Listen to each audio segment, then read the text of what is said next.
right, cell growth.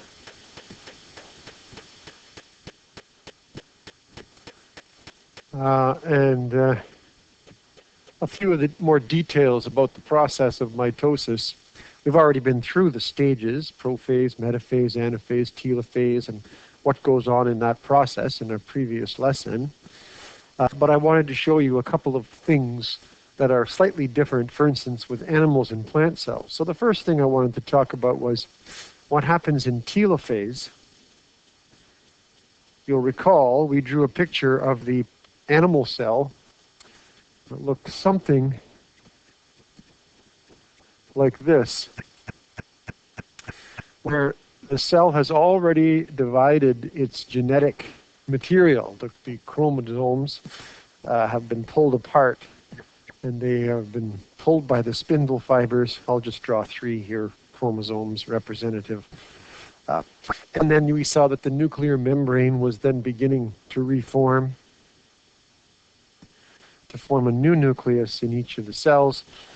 And this pinching off part here, this what we call cytokinesis, was happening. And eventually this pinches completely together, and we end up with 2 cells. The other thing that we should remember is that we talked about the chromosomes in the nucleus, but a lot of the organelles that are in the cell, they are floating around the nucleus, and they're also present during this process, of course, and they are also sort of being segregated. There would be some organelles in this cell and some in this cell, but of course, excuse me, of course, they would have to be replicated themselves as well. So many of the organelles will also replicate, and they replicate in a very similar way. What we'll see later on is that some of these organelles evolved from completely independent cells, like the mitochondria, for instance, is believed to have at one time, way, way back, billions of years ago, to have been an organism, a one-celled organism that lived on its own. And it was incorporated into a cell, probably because the cell was trying to eat it. But at some point, there was a symbiotic relationship that formed that allowed the two to sort of work together. And so these organelles also must replicate, for the most part, and split themselves in 2 so that there's enough to go around, right, for all of the, for the 2 new daughter cells. Mitosis, though, is primarily focused on what happens in the nucleus. Now, when you look at a plant cell, this was an animal cell, right? Typical animal cell, which has no cell wall. When you look at a plant cell, it's a little bit different because the plant cell has that rigid cell wall all around it. And so it can't as easily split up like this. So what typically happens in a plant cell is the inner membrane, which I'll draw maybe in purple here, sort of does this process, right? The inner membrane splits the cell membrane, and the cell begins to divide sort of inside the cell wall. So it looks like an animal cell inside the cell wall. Same idea. Let's draw a little nuclear membrane there. Maybe I'm running out of colors. Here's my nuclear membrane starting to reform. But something else has to happen.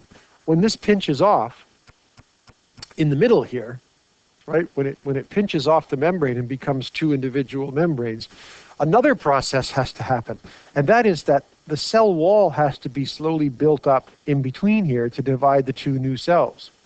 And so proteins that make up the cell wall are being generated by the cell, right, through the instructions of the genes and into the ribosomes and down the endoplasmic reticulum to the Golgi apparatuses where they are processed.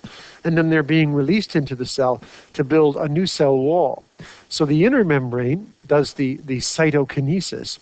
And then the result, if I just go down a little bit, the result would be, let's see if I can squeeze it all in so we can see it in one picture, would be a cell on top with a fully formed cell wall and another cell underneath. with a fully formed cell wall. And then they would each have a nucleus, and the chromosomes would be inside the nucleus, much like this. So that cell plate, the cell plates that are happening there in between, cell plates right here, let's label this cell plates, or the cell plate, is beginning to form.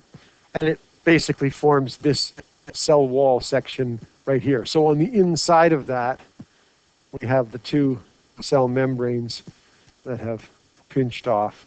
Then we get to there. So it's a little bit different than the animal cell because of that extra structure. The other thing is that in a plant cell, the plant cells are pretty much always sticking together like bricks, right? Bricks in a building or in a wall. And so the cell plate forms, and the two cells are now, that plate is sort of between the two of them. It forms a cell wall in between both of the cells. So that was one of the interesting things that happens in mitosis at the end. That's a little bit different for the plant and the animal. Now, what else can we talk about? Well, we can also talk about the cell cycle itself. Remember, in the cell cycle, you have this mitosis phase where the cell is reproducing. And it's divided into prophase, metaphase, anaphase, and telophase. And then we saw that there was a growing phase, the gap 1, G1 phase. And then we saw that there was a phase here called the S1, or the S phase, which is the synthesis phase where DNA is being copied and replicated. And then we saw a second growth phase like this over here, the G2 phase. And we've seen this already. Well, what's interesting is that the cell, of course, controls everything that happens inside of it, typically by the nucleus containing the genes, the chromosomes, and the genes are the instructions inside. And those instructions contain the codes for how to build protein molecules. And so, essentially, protein molecules serve as the regulators of the cell and all of its activities. And so by making different proteins, the cell can exert some control over itself. So what happens is there are checkpoints along this cell cycle. There are places where the cell sort of does a little check to see that everything is growing and developing normally. And it does this check by using these protein molecules. Proteins interact with other molecules because of their shapes. And their shapes are critically important in how they regulate and control. And so the presence of a protein or the absence of a protein can signal something not quite right. And the cell can then detect, for instance. Typically, there are several different sort of points or stages. They kind of correspond to the beginning of each of the phases, you know. So, like, for instance, right here, after mitosis, there's a little checkpoint. And what will happen is the cell will check and make sure that mitosis has happened properly, that everything is done the right way. If it's not, the cell can then redirect itself along a different path. And that path could lead in a couple of different ways. The cell could redirect itself to its own death. If something is not right, the cell will direct itself to sort of self-destruct. And it'll die. It'll be reabsorbed. All of its Lego nutrients, right, will be broken down to build a new cell or be absorbed by nearby cells. But the other thing that can happen that's quite interesting is instead of cell death, what these proteins, of course, do is they regulate the cell and tell it how to behave, which means they determine pretty much what the job of the cell is going to be. Remember how we talked about specialization? So what they can do is they can lead the cell. What's one of the interesting things is lead it into a stage of a sort of a non-reproducing stage. They can shut off the cycle, and the cell will remain sort of, I don't want to say dormant, because it does its job, it does its work, but it's sort of not reproducing anymore. It's taken out of this cycle, so it will never get to the point where it'll go through mitosis again. And this is a necessary thing for certain cells, especially in more complicated organisms. For instance, in humans, Our nerve cells do this. Nerve cells, for the most part, do not regenerate. They do not grow, and they do not reproduce. That's why if you break your spinal cord, there's no healing, right? If you have damage to your nerves, some of the nerves can reproduce themselves in our body, but the ones in our brain and in our spine cannot. They've given that up. And so they enter into this non-reproducing stage, and they stay that way throughout the course of their existence, which is kind of interesting. Now, there's one more thing that can happen. Instead of going to their death or going into their non-reproducing stage, a cell can enter a stage where it basically divides uncontrollably. Divides uncontrollably. This is not a desirable thing, right? This one is sort of a negative thing. Essentially, when a cell divides uncontrollably, we call it cancer. The cell just divides and divides and divides and divides and divides. And as it does this, it doesn't really take a lot of time to do its job, so the cell becomes useless. It's just a useless cell that's no longer doing any important function, except it's dividing and dividing and dividing. And of course, then it makes a big blob of cells, which we call a tumor, right? A tumor. So you can imagine the cells all lined up in a place somewhere in your body. It doesn't really matter where. This can happen just about anywhere. And if one of these cells right here, let's say, begins to divide uncontrollably, well, then what happens is it divides and divides and divides until eventually there's a whole bunch of these cells here, and these cells are not doing anything. Whatever they were supposed to do, they've given that up because they are now in this weird stage of dividing uncontrollably. And it grows and it grows and it grows. And it can grow quite large, right? People can get tumors that are very, very, very big, like the size of a softball, or even in some cases the size of a watermelon. It's incredible because the cells just keep growing. And what's worse is that these cells can sometimes break away from here.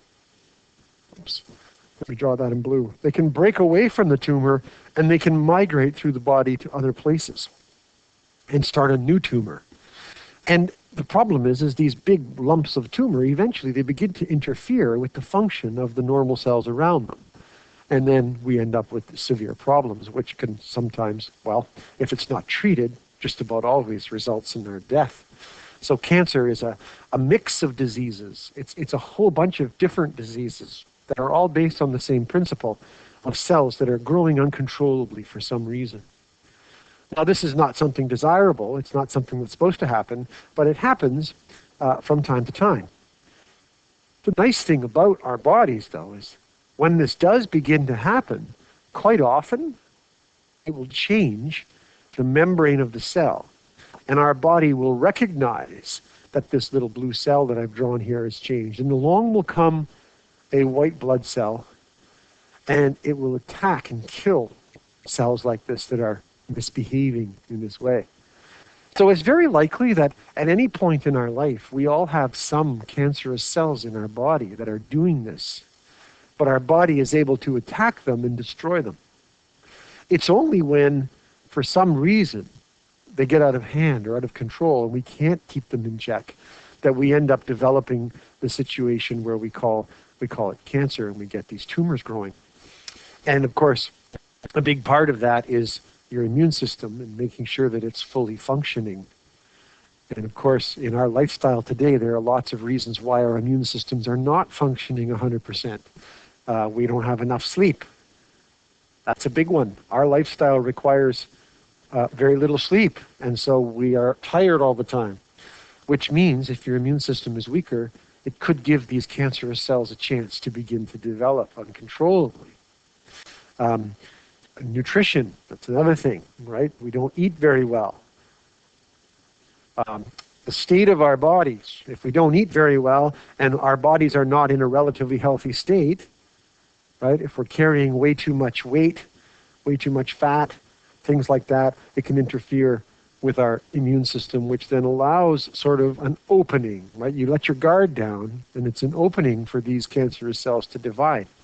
So we're finding that, avoiding cancer is really all about being as healthy as you can and keeping your immune system in top shape, as well as avoiding things that would trigger or cause cells to enter into this growth phase here, this uncontrolled growth phase. And there are a number of substances that do this, and we call them carcinogens, right? If something is carcinogenic, we call it, it's a chemical that can trigger a cell to enter into this phase here of uncontrollable division. We want to avoid that. So the cell has all kinds of sort of programming checks to make sure everything's going all right. And it does this through the presence and absence of proteins and things, and so the cell can figure out. It's pretty amazing, actually, that it can do this. All right. And so that's sort of also a little bit of an introduction to how cancer works and cancerous cells and things like that. So those were just a few extra details to sort of add to our little discussion about mitosis to clear up a few things. And so we'll call that one done.